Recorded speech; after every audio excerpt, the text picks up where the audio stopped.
Assalamualaikum and very good morning to everyone. First of all, I would like to impress my gratitude to our lecturer, Miss Nana, and to all of you for giving me the opportunity to share my presentation. Today, our topic will focus on teaching, learning, and assessment issues and how the issues and are connected to the Sustainable Development Goals. In particular, I will be highlighting the impact of SDG 4 quality education.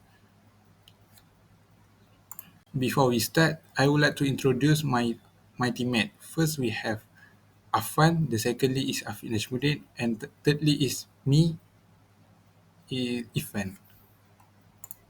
So now we go to the teaching, learning, and assessment issues. Okay, now we go to the limited attention to diversity learners. So in classroom practice, teachers often adopt a one size fits all approach. This means they use the same teaching and assessment methods for all students regardless of difference in abilities, learning styles or special needs. For example, students with learning disabilities or slower processing speed may struggle to keep up when teachers move too quickly, while advanced students might feel unchallenged. This creates inequality in learning opportunities.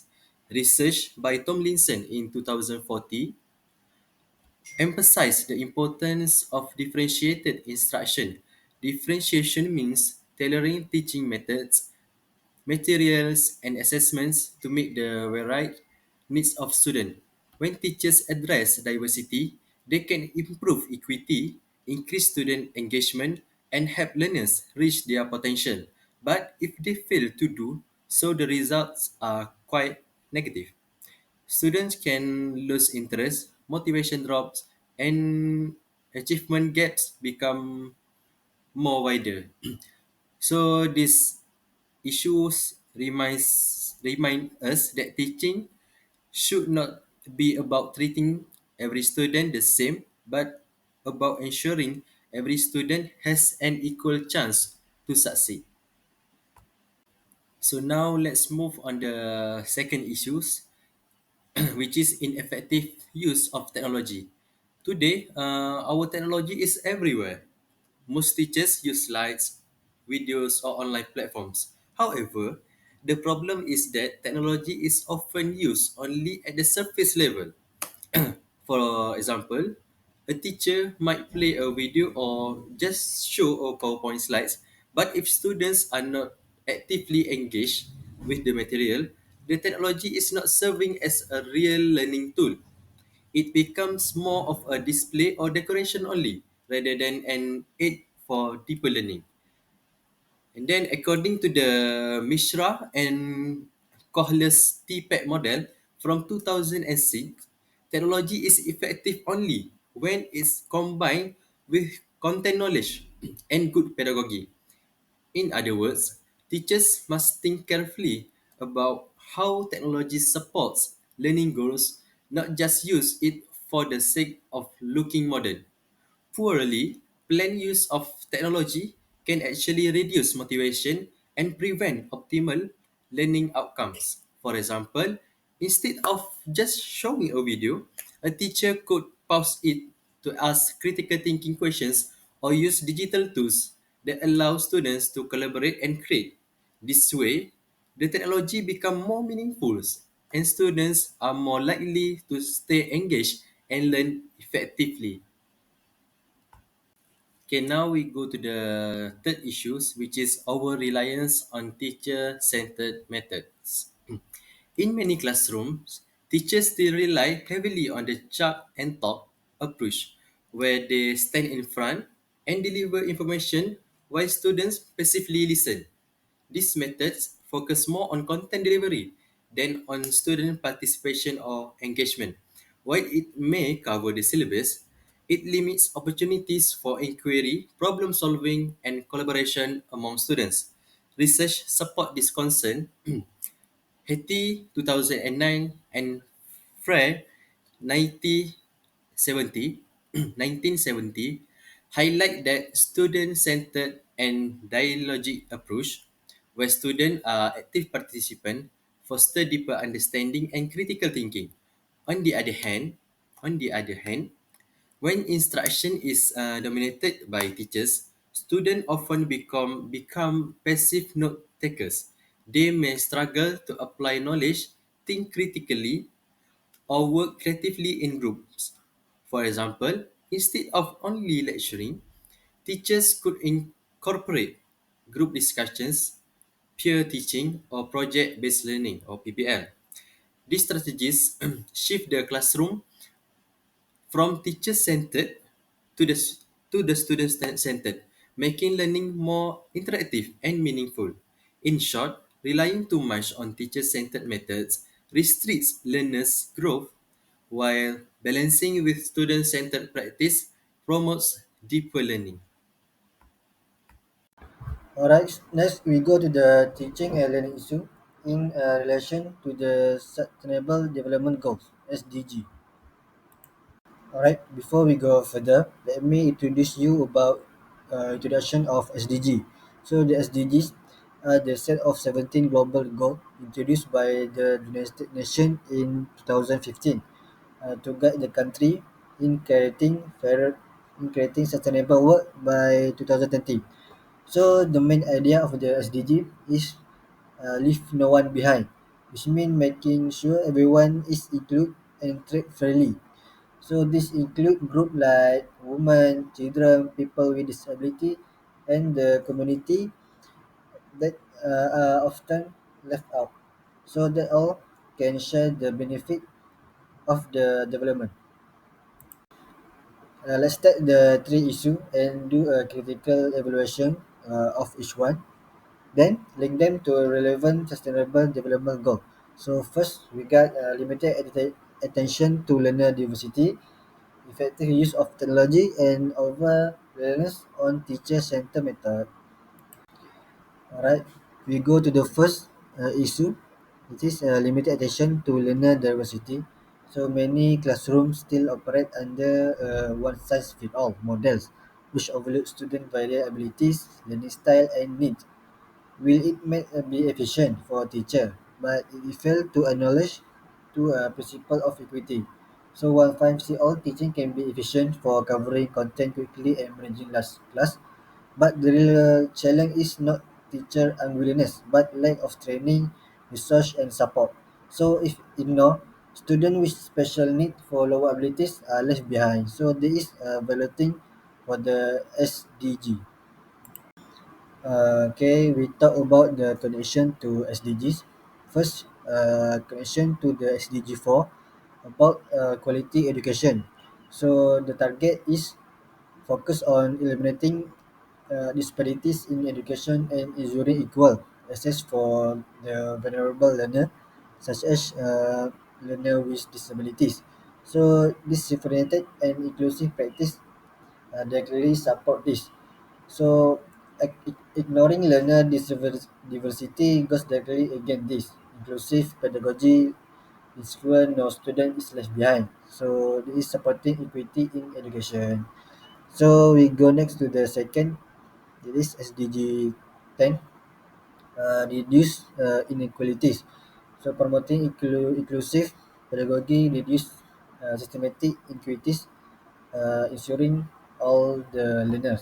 So school are the key of space for promoting special inclusive differentiated instruction, help reduce inequalities by providing tailored support for disadvantaged group. Alright, next we talk about ineffective use of technology. So today, technology has become more visible in classroom, yet its application is often superficial. So, for example, a teacher might just show a YouTube video and then immediately process with not taking. So, this situation will make students just watch the video passively, and the potential for interactive learning is lost. But however, pure technology use also expose another challenge, the digital divide. If only certain school or student have access to meaningful digital tools. Alright, next we go to the connection to SDGs. First, we got SDG 4, quality education. Technology, when meaningfully integrated, they can promote inclusive and equitable education. But however, pure integration undermine learning outcomes. For the second one is SDG 9, industry, innovation and infrastructure. Effective use of digital tool prepare learner or student for future in the digital economy, while pure use leaves them unprepared. So for the last one, we got partnership for the goals. So school need collaboration with like tech company, government and NGO to ensure equitable access, teacher training, and infrastructure for meaningful technology integration. Alright, for the last issue is over reliance teacher-centered method. So despite educational reform, teacher-centered approach remain dominant in many schools. While direct instruction can be effective for foundational knowledge, over reliance reduce opportunities for active learning, inquiry, and collaboration. So the danger of teacher-centered approach is the production of passive learner who just memorize but lack of critical thinking, problem solving, and collaborative skills. Alright, next we discuss about connection to SDGs. So first we got SDG 4, quality education. So student-centered learning, foster lifelong skill, which call for learner or student to acquire knowledge and skill for sustainable development, robust leadership, and critical thinking. Alright, for the second one is SDG 8, decent work and economic growth. So preparing students with higher order thinking and collaborating skill make them better equipped for the modern workforce. Okay, for the last one is SDG 16, peace, justice, and strong institution. So encourage classroom practice where students can join in, share their ideas, and make decisions together. It's like practicing democracy.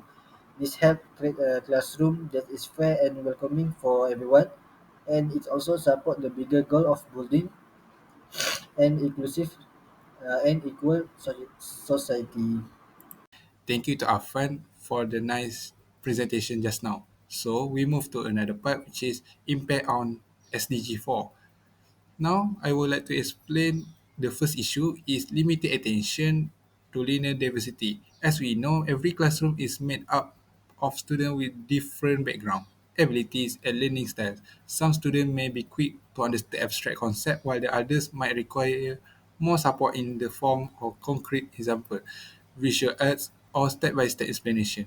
For instance, in mathematics, one people may immediately understand algebraic equation, while another people may struggle unless the concept is demonstrated using real-life situation or visual models. When the teachers fails to acknowledge and respond to the differences, inequity in learning opportunities occur. This means that some students continue to progress quickly, while others fall behind, which creates an imbalance in learning outcomes. This situation not only affects academic achievement but also impacts student confidence, self-esteem, and willingness to participate in learning activities. The second impact is what we call is achievement gaps and disengagement. Tomlinson 2014 emphasized that differentiate instruction plays a key role in addressing this challenge. Differentiate instruction allows teachers to adjust their teaching methods and materials according to student readiness, interest, and learning profile. For example, while one group of students may benefit from hands-on activity, another group may prefer problem-solving discussion or digital tools to reinforce their understanding. By practicing this kind of flexible teaching, teachers can close achievement gaps, encourage active participation, and foster a more inclusive learning environment. On the other hand, if teachers do not pay enough attention to learner diversity, the gap between the high achiever and struggling student will continue to widen. Therefore, addressing learner diversity is not just a teaching strategy, it is a responsibility to ensure that SDG 4 quality education can be achieved. SDG 4 emphasizes inclusive and equitable education for all learners, regardless of their background, learning style of or ability. Only by embracing this diversity can we create meaningful learning experience and prepare our students to be part of better future. Next, the second issue is ineffective use of technology. In today's education system, technology is often seen as a powerful tool to enhance teaching and learning. It has the potential to support diverse learners in many different ways. For example, through visualization that make abstract concepts clearer, simulation that allows students to explore real-world situations in a safe environment, and adaptive learning tool that adjust to each student pace and ability. However, when the technology is not used effectively, these opportunities are missed. Instead of promoting inclusion and equity, ineffective use can widen the gap between students who are more familiar with digital tools and those who are not. This creates a situation where technology, rather than be a bridge, become a barrier to learning. Another impact of effective learning, technology used in reduce student motivation and engagement. For example, simply replacing a traditional textbook with a digital version does not necessarily make learning more interesting. If the technology is used without purpose or without connection to the student needs, it can lead to the boredom and disengagement. The TPACK framework highlight and that technology will only be effective when it carefully integrate with pedagogy and content. This means teachers need to know not just what technology to use, but also how and why it had enhanced the learning experience. Therefore, if teacher fails to use technology wisely and strategy, it will not reduce the quality of teaching, but also limit the role of education in achieving SDG 4 quality education, which call for inclusive and equitable opportunities for all learners. To truly maximize its potential, technology must be used as a meaningful tool to inspire curiosity, support diversity, and make learning more engaging and accessible. Moving on, last issue, which is the over-reliance on teacher-centered method in mathematics classroom. When teaching become too teacher-centered, students tend to focus only on copying notes and memorizing formulas. This practice might help them pass exam in short term, but it hinders the development of critical thinking and problem-solving skills. Mathematics is not just about remembering steps, it's about reasoning, making connection, and applying concepts to solve real-world problems. Without these opportunities, students may struggle to use mathematics meaningfully outside the classroom. Another negative impact is that it's create passive learners and reduce engagement. In a teacher-dominated classroom, learners often sit quietly, receiving information but rarely participate actively in discussion or problem-solving activities. This makes them less motivated, less confident, and less likely to take their ownership of their learning. Therefore, while the teacher guidance is important, relying too heavily on this method can limit students' growth and engagement. A more balanced approach where students are given chance to explore, discuss, and apply their knowledge would be better support the goals of equality education under SDG 4. Conclusion: teachers must take the initiative to overcome this challenge in order to provide quality education aligned with Sustainable Development Goals 4, SDG 4, which emphasizes inclusive and equitable education for all. By adopting effective strategies and innovative approach, teachers can nurture students to become critical thinkers, responsible citizens, and future leaders. Ultimately, overcoming this issue is not only vital for shaping the best generation in the future, but also for ensuring that education contribute meaningfully to the achievement of global sustainable. That's all for from us. Thank you for listening.